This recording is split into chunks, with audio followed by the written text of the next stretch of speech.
We're delighted to have Liz Padmore here, who is the chair of British Red Cross. Welcome, Liz. Thank you.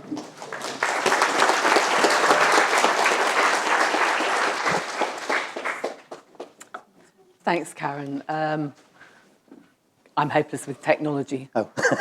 sorry to the digital inclusion people. So Lisa's very kindly going to help me with only a couple of slides, you'd be pleased to know.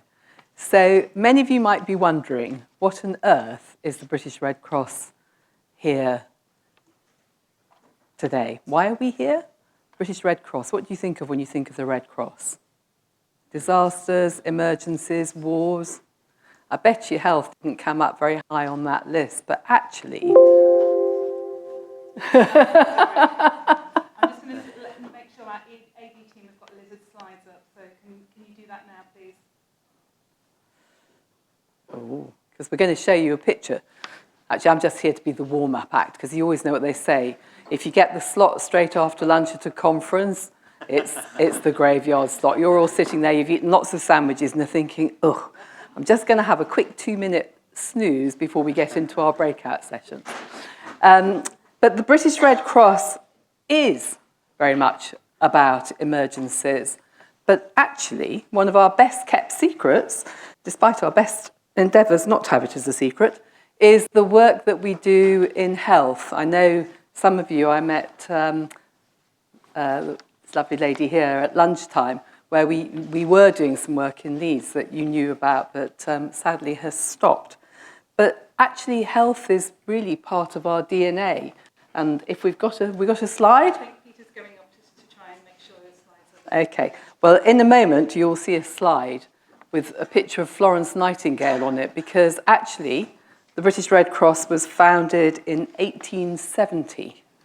We've been around rather a long time. And Florence Nightingale, excuse me, I'm just getting over COVID and my voice keeps cracking, so I apologise. And Florence Nightingale was one of the first members of the Ladies' Committee. What a ghastly title.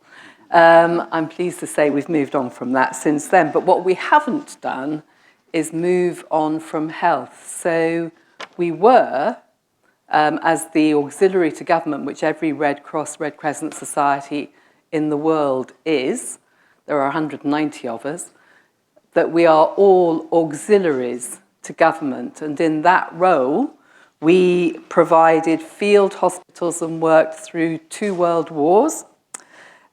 We were there, the British and the Canadian Red Cross actually, at working with the survivors of some of the dreadful concentration camps. We even helped in the creation of the NHS.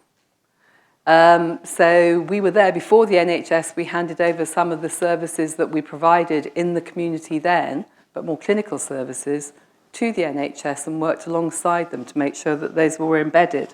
And a number of our sister societies around the world actually do still provide what is basically the equivalent of the NHS in their countries. But really, at the heart of everything we do and what unifies the disasters, the emergencies, whether they're climate or conflict-oriented, is that we're here for people in crisis.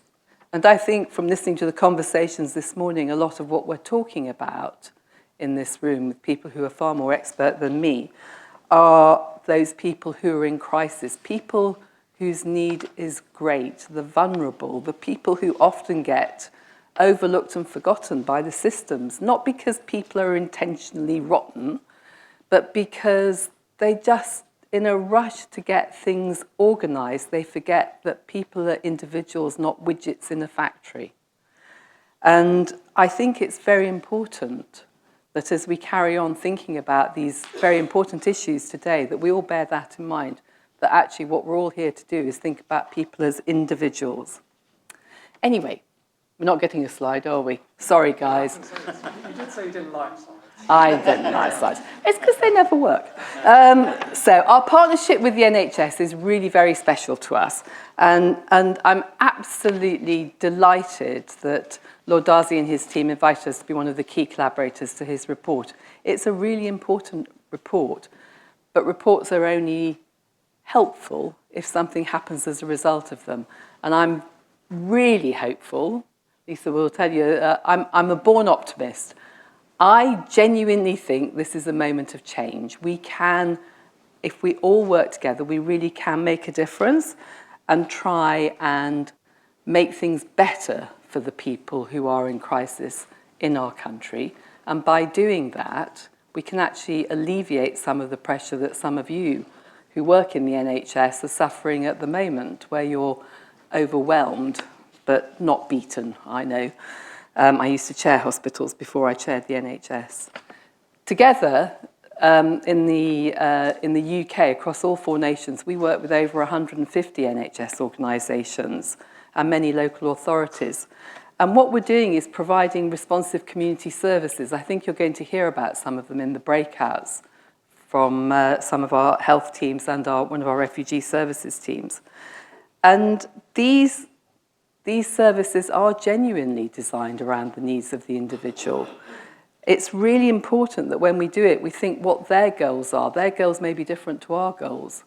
But if we can continue the work that we're doing and hopefully do more, working with high-intensity users, keeping people feeling safe at home once they've got home, connecting them into other parts of the community so they feel less lonely, then we stop the frequent flyers through the emergency department, as my emergency colleagues in the hospitals used to refer to them.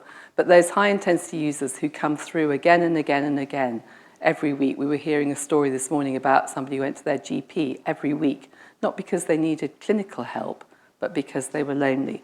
So that kind of working together, bridging the divides between the clinical and the community, I think is something that's absolutely invaluable to do, and we'd be very happy to continue to be a part of it. Thank you.